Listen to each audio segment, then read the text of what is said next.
What's going on, guys? Mira here, back again in another video, and today I want to talk about Sangonomiya Kokomi. And her banner just dropped like an hour and a half ago, I think, as of filming this video. And we have been playtesting her, building her, and now I'm ready for a build guide as to show you guys how to build her properly.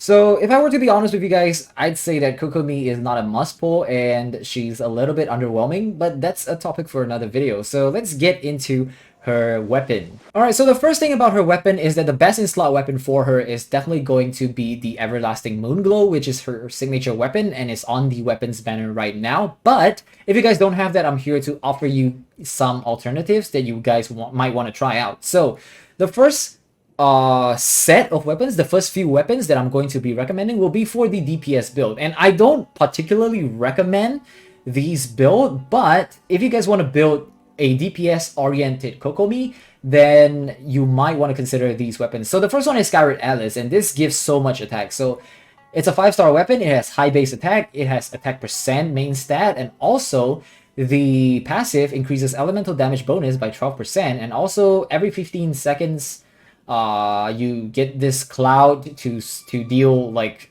160% of your attack. So it's a very DPS oriented weapon, and if you guys don't have this, then I recommend Dodoko Tails or any other attack percent main stat weapon for Kokomi if you're going for the DPS build. Like I said, this is not optimal.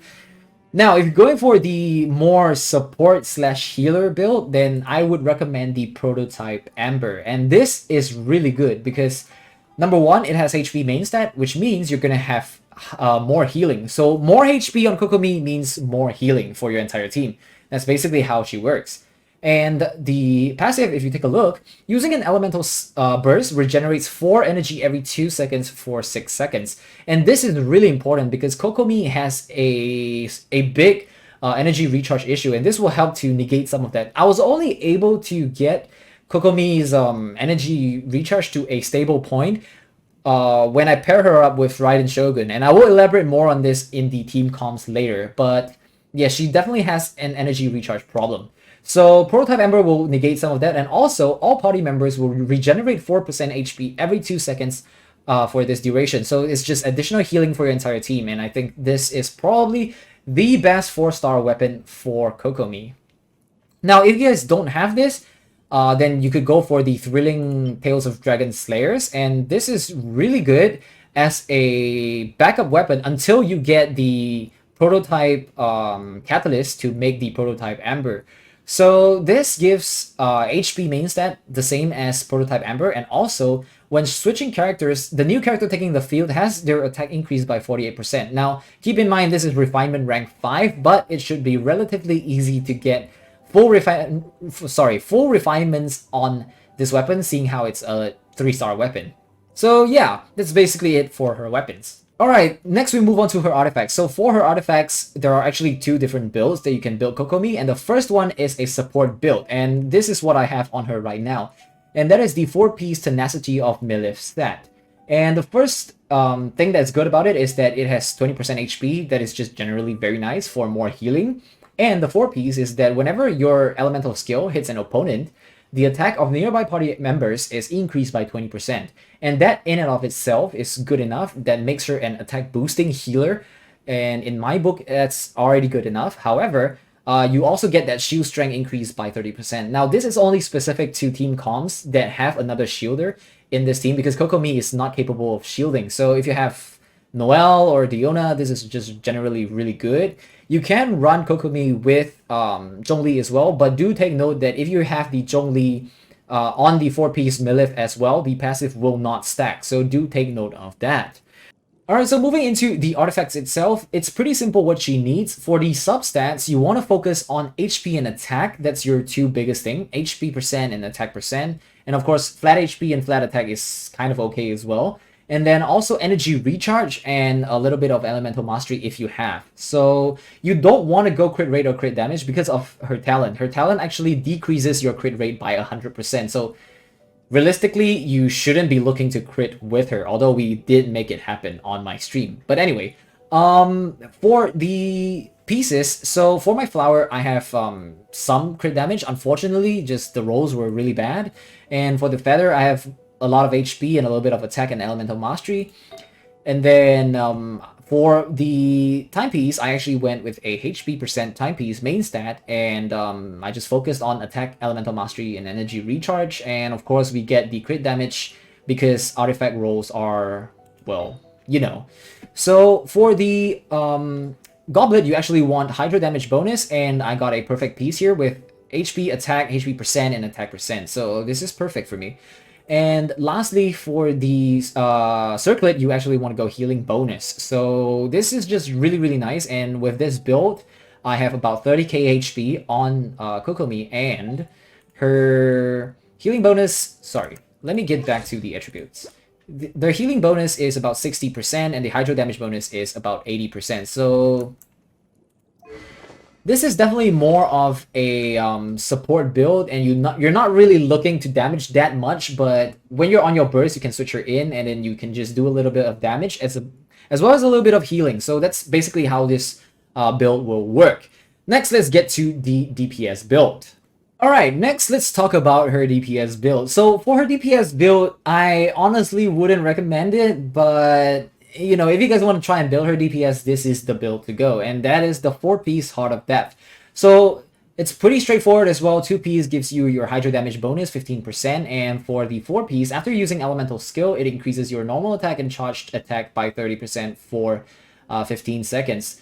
So this is really nice, and you want to combo this. So you go your elemental skill and into your elemental burst, and you will get the extra normal and charged attack damage, both from the 4-piece set effect and also from your elemental burst. So that's basically how it works. And for the stats itself, it's pretty similar to what you go for, because like I said, she doesn't crit. So the only attacking or offensive stat that you want in her artifacts is attack percent.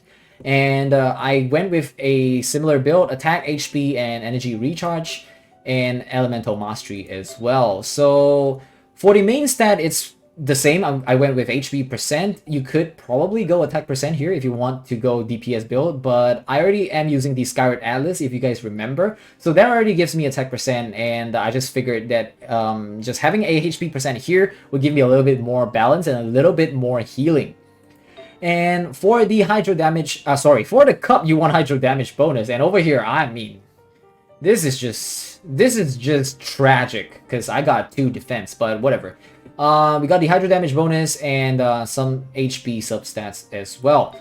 And lastly, for the goblet, same thing, healing bonus with energy recharge, attack, and HP on the substats. So yeah, that's basically pretty much the Kokomi DPS build. One thing I like to add though is the damage difference between the Heart of Depth set and the Tenacity set. And the damage difference between these two sets is, assuming you have fully charged your Heart of Depth, you have the elemental skill, and then you go into your elemental burst. The damage difference on your elemental burst per hit is about 2 or 3k damage compared to the Tenacity of the Milif set. And it actually plays quite a fair bit of difference when you consider how fast she attacks. So like that 2 or 3k per hit actually stacks up pretty nicely. And so yeah, that is the main difference between this Heart of Depth and the Tenacity set. Now, to me, I'm not really looking for a DPS character. I'm more of looking for a healer. So I went with the Tenacity set, but you can always go for the Heart of Depth if you need more DPS from Kokomi. So yeah, I just wanted to let you guys know about that. Lastly, we get into the team compositions for Kokomi. So although Kokomi is a healer and you could probably throw her into any team, there are some team compositions that will work well or better with Kokomi. And the first one is Raiden Shogun. So Raiden Shogun is here mainly because she is able to get the energy recharge for Kokomi. And also the second thing is that she forms electro charge with Kokomi with both their elemental skills. And that is generally a very nice DOT reaction to have. And also, Diona is here because of the shield. And like I said, if you have the 4-piece Tenacity of Milif set, it is a bonus for you to have a shield character. And over here, I have chosen Diona because she works well into Eula by being a battery as well. And Eula obviously here is my main DPS. And yeah, that's basically a team for the Tenacity of Milif set. Next, we have the more DPS oriented set, which is the Heart of Depth set. And over here, you can see I have Zhongli here, and he's the one using the Tenacity of Milif. So therefore, I don't need it on Kokomi, and she will be able to do more damage with the Heart of Depth set. So Raiden Shogun is here for the exact same reason as she was in the previous team, to recharge the energy for Kokomi to get her burst up as often as possible, and also to trigger the electro charge reaction. And Diluc here is the reaction man, or rather the main DPS. And Diluc here is, you could probably put Klee or Yanfei or any other pyro DPS. And the great thing about this is that when you hit or rather when you use a pyro attack against an electro charge target, which you will be able to because of Raiden Shogun and also Kokomi, the pyro attack will react with both the electro aspect to form overload and also the hydro aspect to form vaporize. So you'll be able to do more bonus damage in that way. And yeah, so having a pyro DPS is just generally good. And so therefore, this is my setup if I were to use the Kokomi as a Heart of Depth sub DPS slash healer kind of character. So yeah, that's basically it for this build guide video. I hope it has been at least a little bit educational for you guys. And if you have any other questions or any other suggestions for her build, her weapon, artifact, or even team compositions, feel free to leave them in the comments section below. And yeah, that's basically it for this video. Thank you guys so much for watching, and I'll see you guys in the next one. Peace!